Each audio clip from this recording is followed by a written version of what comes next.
Welcome back, Awaken Intuitives, and welcome to any new Awaken Intuitives. Natalie here. I am back to share something, and I can't wait.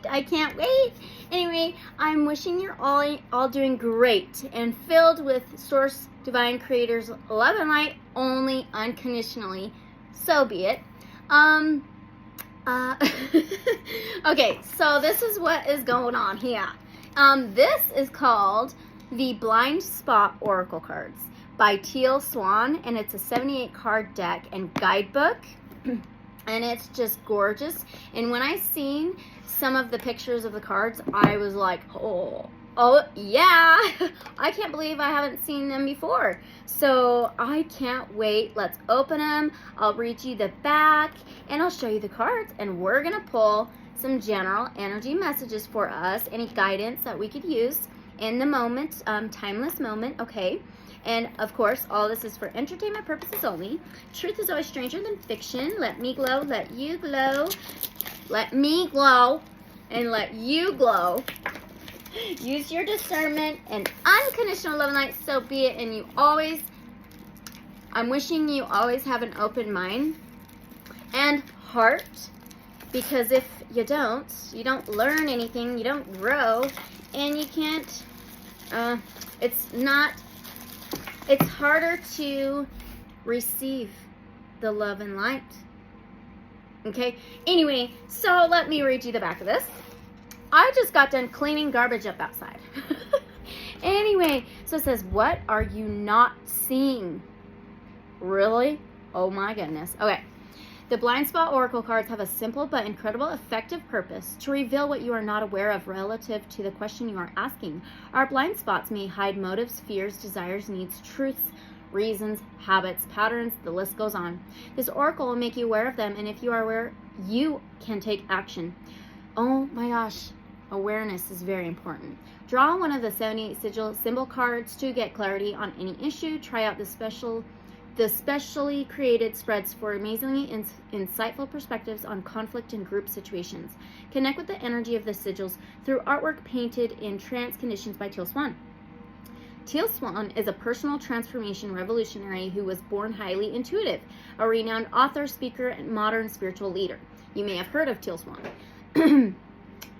She travels the world teaching about self-awareness and inspiring millions of people towards authenticity, freedom, and joy. Find out more at www.tealswan.com. And even look at this, there's a compass there, and the eye and the colors of the blue colors are just beautiful. All right, so let's open it. Okay. All right, just white on the inside, and then of course here's the guidebook. I really like the size. Oh, I can't wait. Look at this. This is so awesome. Oh my goodness. And it has even more on the back. It's got the index of each card in the back. 78 of them. And of course in the front, there's card spreads about the Blind Spot Oracle cards. Oh my goodness. About the images before you begin, how to use the Blind Spot Oracle, application for the Blind Spot Oracle cards to see what you don't see about, ways to use the Blind Spot Oracle cards, interesting, the conflict spread, time spread, the responsibility spread, ooh, the Blind Spot Oracle cards meanings. So there's your fear, their motives, ooh, your motives, bulldozing. Oh my gosh, I got this at the perfect freaking time. Perfect time. I'm gonna find out some dirt. Just kidding. Okay, maybe. Anyway, so look at the yellow, and here's the cards. So let's pull those out. I like how she added the yellow there. Oh my goodness. All right. So here's the back of each of the cards. This is cool. This does remind me of just a little bit of like the Ouija stuff, which I am not a fan of. I think that stuff was created for trouble. But this is also reminding me of Egyptian. Absolutely. And almost like the flower of life. And then there's all these other symbols added. And it looks like her signature here. That is super cool. Oh my gosh. Okay, I can't wait. All right, so let's begin with the number 1. And look at this. This is so beautiful. And it looks like it's, it looks like what is the old ancient writings on the paper, the cloth, or whatever they used. What is that? Okay, there's number 1, number 2.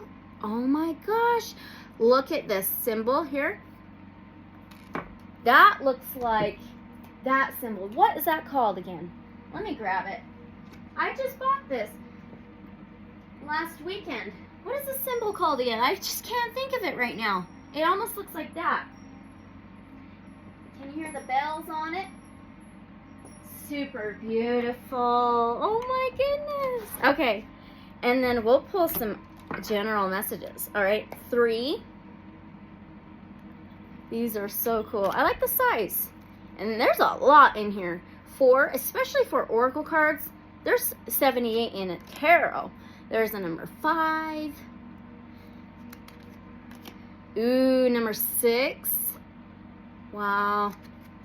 Number 7. 8. That's beautiful.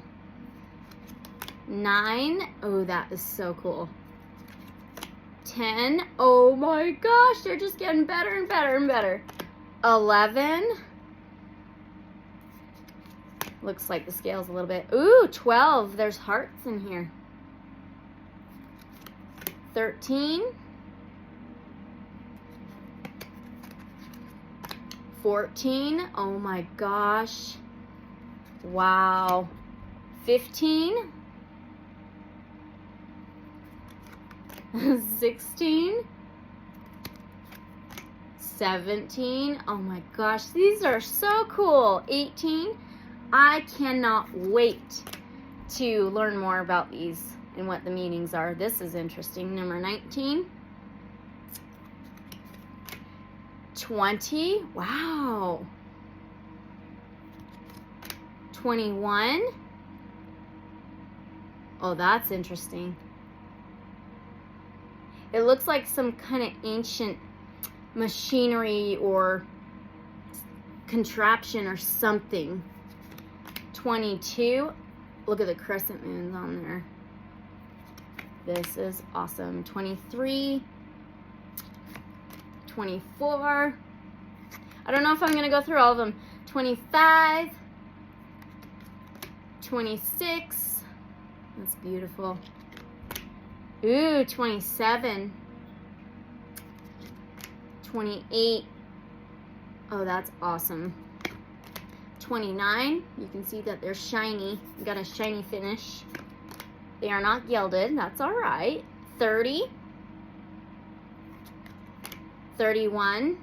It does remind me a lot of 32 of Native American pictographs, petroglyphs in their drawings, just slightly. 33, 34. Look at the little person. Oh my gosh. Oh, I want to know what that one is. Ooh, 35. It almost looks like a lotus. 36. 37. They're all so different. 38. 39. Oh my gosh. 40. That's cool too. 41. 42.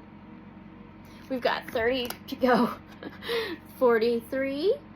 That's awesome. Let's just go through them. Ooh, 44. There's scales here.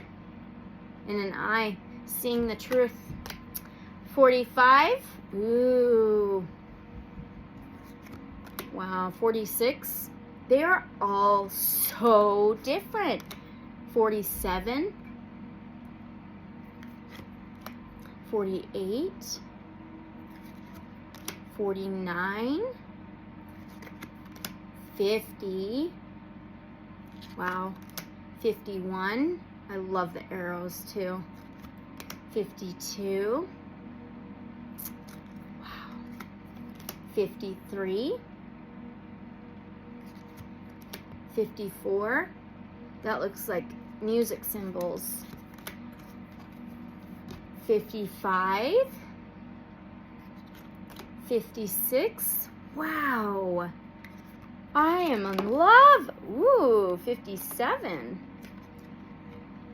See the figure of the person? 58.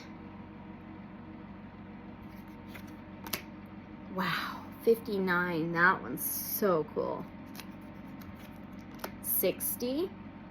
None of them look really that similar. 61. 62. Ah, that's the Saturn symbol right there. Saturn, the planet. And again, right here. I wonder if she'll talk about that. It almost looks like owl eyes that are slightly slanted. I love it. 63. 64. Almost looks like the Aries symbol in there. 65. Ooh, that's pretty. Whoa, this one's interesting. 66. Look how abstract-y for sure. 67. 68. Oh, the heart in there, and the sun, or the moon. It's like a heart with a crescent moon. Oh, that's so cool. 69. That looks a lot like the backs of them. Okay. 70. Oh, this is cool. They almost look like star constellations too for some of them. 71. Ooh, 72. That's cool. 73. 74. 75. 76.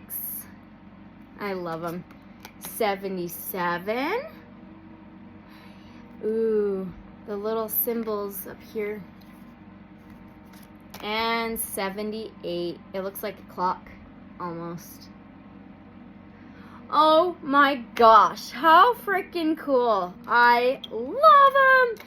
I love them. Okay, so I'm going to sage them, the deck and the book, and then we're going to pull some general messages for us, okay? All right. And if you guys want a free reading, get a hold of me. My email is in the description below, okay? I don't know how long I'm going to be doing that for, so get a hold of me.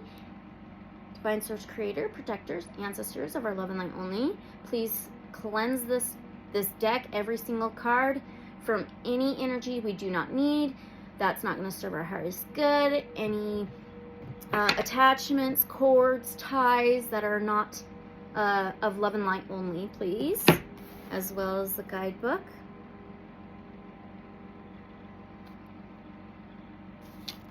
Alright. I cannot wait to learn the meanings of these cards. Alright, ready? Let's do like 2. Let's see if we can get 2, okay? Okay, Divine Source Creator, protectors, ancestors of our love and light only. Let's get our card holder out here. There we go. Can we get a general energy message? But let's shuffle it pretty good first. These are so very interesting.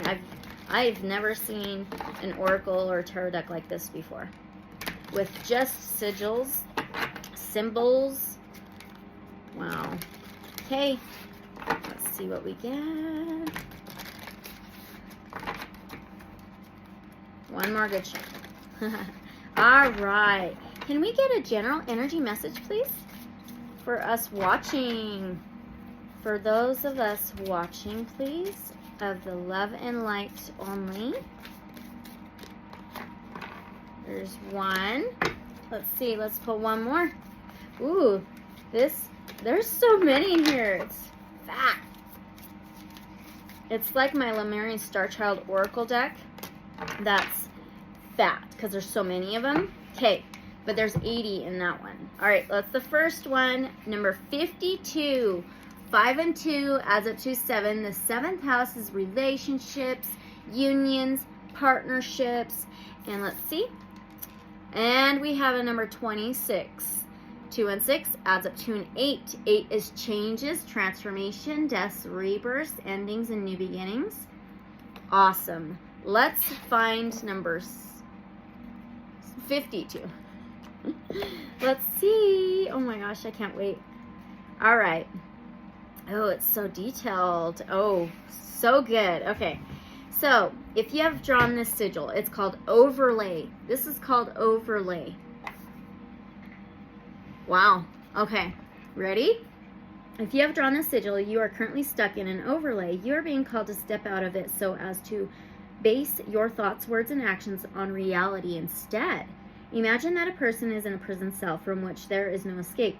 They cannot cope with the reality of the prison cell, and they begin to escape from it with their mind. They start to play a game of pretend where the prison is a palace instead. The person who brings food to the cell every day is a servant. The walls are not the stone of a prison, but a medieval castle. The bars are pillars. The mind has the capacity to play pretend to such a degree that every element of reality can be seen as a different element. Ooh. But this game is not really a game because your mental and emotional survival depends on it. This pretend reality sits over actual reality like an overlay. Most of us have experienced this overlay when we were children. We played pretend. For example, it was easy for us to see our family golden retriever as a dragon if we were pretending that we were a knight in shining white armor. But for some of us, this overlay went far beyond pretend. In circumstances in which we could not cope with reality of our childhood, the coping mechanism of pretend became a way to literally get away from and escape our reality. When this is the case, we start to feel the overlay is more real than the actual reality we don't want to admit to. Even when it seemed like we were not pretending and were in reality to other people, we were still experiencing life through the lens of our overlay. It is common for children to use this coping technique because childhood is such a uniquely powerless experience for so many children. They cannot escape, they cannot make choices to change their reality, and so they often end up developing coping mechanisms like overlays, so as to not be stuck in a tormenting reality where they have no control. But sometimes this coping mechanism continues past childhood to a time when we actually do have the capacity to change our reality. When this is the case, this coping mechanism gets us into serious trouble. An overlay is a dangerous thing because it prevents us from seeing reality. We could be heading towards a cliff, but because we are not looking at reality, we are looking at an overlay. We are convinced it is a beautiful, beautiful horizon line. This is long and detailed. This is cool though. Overlays make it so we commit to something that isn't real, especially in relationships. And eventually, when that overlay begins to corrode, we end up in a reality that is the opposite of what we would choose. Nowhere are overlays more present than in relationships. That is so freaking true. Oh my gosh, the reality of our relationship life is often very painful. We are desperate to have the vision we see in our heads of what we want. A lot of people are in love of the idea of being in love, right? Okay. Maybe it's that picture of the perfect family, which would make us feel belonging and closeness and connection. Our commitment is to that picture of what we want. There's nothing wrong with creating that as long as we are creating it in reality. The danger is that this picture can become an overlay. It can be what prevents us from seeing reality. When this is the case, when we meet someone, we ignore all the red flags that are telling us that in reality, this person does not match the vision of what we want. We instead become like casting directors, where what we want is actually a game of pretend played out on the stage of life. That happens so often, especially on any social media platforms, because they have a mask. Okay? Wow. All right, we are simply trying to pick the person who acts the most like they could play the character in the vision of our life as we would like it to be. Any sign that suggests that they could play that character makes us convinced that they are actually that character in reality. But the truth is they are not. Okay? We are not in love with the actual person. We are in love with the character we want them to play in our life. Wow. Oh my goodness. Wow. When they act in character, we approve them. When they break from character, we disapprove of them and try to criticize them back into character. How on point is that? It's not done yet. We are often so desperate to have relationships that we also mislead others into believing that we actually are the character belonging to someone else's vision of what they want. We are like chameleons or actors trying to become those characters so we can be loved and wanted. I don't do this BS. I don't do this BS at all. Okay? I never have. I never have. I am 31 and I see a lot of women older than me play this game. It's really interesting. Okay. Anyway, but this is a disaster in the end because it is impossible to play pretend or to keep acting forever. We will break character when we do not see people clearly in reality for what they actually are, and when we do not enter into relationships in a completely authentic way. We are not creating a relationship in reality. If you have drawn the sigil, you are in an overlay, unless you see the overlay for what it is and see the reality underneath it. You'll be unable to make the choices and changes that will manifest what you so desperately want in reality. Now you are just pretending they are happening in reality, when really they are a fantasy you are living in, so that you do not have to face reality. Wow. Now I'm very curious about this one. That stuff is changing. A lot of lies, deception, manipulation, falseness is being exposed because our planet is raising the vibration, and none of that isn't gonna last long. Okay. All right. So now let's find 26. All right. Where is it? Right here. What is it? It says impact. Wow. Okay. Let's read it. If you have drawn this sigil, you are not seeing the impact that your thoughts, beliefs, words, or actions are having on others. In this situation, you are hurting others, but you aren't aware of it. If you have drawn the sigil, notice how your body language impacts others. Are you choosing words that can be mean or misunderstood and provoke negative feelings? Are you not realizing how you might be casting doubt on the value of other people's input or ideas? Are you rationalizing hurting other people by thinking or saying things like, he or she will get over it, he or she is too sensitive, I'm just being honest, or you have to break an egg to make an omelet? Can you open your mind to see the ways that your decisions and actions are affecting other people? Imagine a 2-year-old child who perceives that the world revolves around them or her completely. Essentially, we have an egocentric worldview. This is why we take everything personally as children. For example, if mom and dad get a divorce, it's because of me. This 2-year-old does not practice external consideration yet. He does not think about how his whining or crying affects his parents. He simply whines and cries because that is the truth about how he feels. The 2-year-old does not think about the perspectives or feelings of a kitten he encounters. He picks it up by the neck because that is the most convenient way for a 2-year-old to pick up a kitten. When the kitten screams in pain and terror, he does not understand what the kitten is experiencing, so he does not put the kitten down. Potentially, the kitten will die, and then the 2-year-old will be confused about what happened. Wow. The 2-year-old killed the kitten because he was not attuned to the kitten. Wow. Attunement is being or bringing into harmony. It is a feeling of being at one with something. The best way to imagine attunement is to imagine sitting in your car and reaching for the radio dial. If you want to hear the music being played at a particular frequency, like 98.2 FM, you need to tune your radio dial to 98.2 FM, and then you will hear the music. Your own radio dial needs to be brought into harmony with or become one with the radio channel you want to receive in order to perceive that channel. Wow. Raising the vibration of the planet. Wow. Not connecting to that. Okay. It's no different with other beings, including people. To be able to perceive other people, to feel and see and hear them, to understand them and communicate with them, you need to attune to them. You need to tune into them as if you are them, so as to be able to feel or imagine the other person's emotional experience and to understand what they are feeling. This is what allows you to know what to do in any given situation to end conflict or improve a situation to assist someone. Attunement is what gives rise naturally to empathy. The most dangerous people in the world are people who are in an egocentric bubble. They are essentially toddlers in a grown-up body holding kittens by the neck.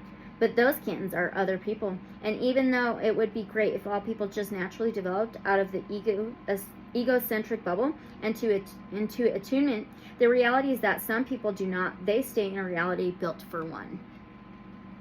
There are people who live by the philosophy that we are totally responsible for how other people feel, and there are people who believe we are in no way responsible for how other people feel. Both polarized views do not represent a full picture of reality, and thus both paralyzed views lead to suffering. Also, both philosophies have arisen as a way to cope with trauma. But if you have drawn the sigil, you may be currently falling into the second illusionary philosophy. The main problem with this philosophy is that those who support it see themselves as separate, no matter whether they preach oneness or not. Everything you think, say, and do affects the whole. You cannot escape this no matter how hard you try, because oneness is one of the more objective truths of this universe. Many of the people who adhere to the philosophy that they are not responsible for how anyone feels think they have it all figured out because they aren't in a lot of pain. But they are not in a lot of pain because they have found ways to dissociate from feeling in and of itself. They have created coping mechanisms to avoid feeling, which automatically includes understanding what others feel. This is because when you are feeling others, you are still feeling them through your own body, and these people are unwilling to do that. If you adhere to the philosophy that you are not responsible for how anyone else feels, you are not in a relationship with anyone but you. As a result, people will treat you like the enemy, making people seem as if they are even more dangerous for you to connect to. Holy cow. Wow. If you have drawn the sigil in this scenario, the only way to be in alignment and in reality is to see that you are negatively impacting others, recognize how, and choose with your free will to be responsible for how other people feel. If you do this, you will change your thoughts, words, and actions so you are not causing others pain with those thoughts, words, and actions. It is important to be mindful of how we treat others, whether it's directly or indirectly. It is very important, and to have love and light for anybody and everybody, no matter who, okay? No matter who. Honestly, to love everybody can be difficult, right? Especially if they've done harm to others, little terrible things, right? But it is important to learn that you should still love them. You don't have to like them, and you don't have to agree with what they do, right? But having love for all of humanity is what is raising the vibration of the planet, okay? All right, so, but take what resonates, leave whatever may not resonate, use your discernment, all for entertainment purposes only, okay? But truth is always stranger than fiction. Again, let me glow, let you glow, use your discernment. Thank you so much for being here, and I'm just in love with this deck. I'm really excited to use it for future readings, sessions, and like I said, if you want a free reading, get a hold of me. My email's in the description below, and absolute unconditional love and light, so be it, and I'll see you guys in the next reading or video. Bye!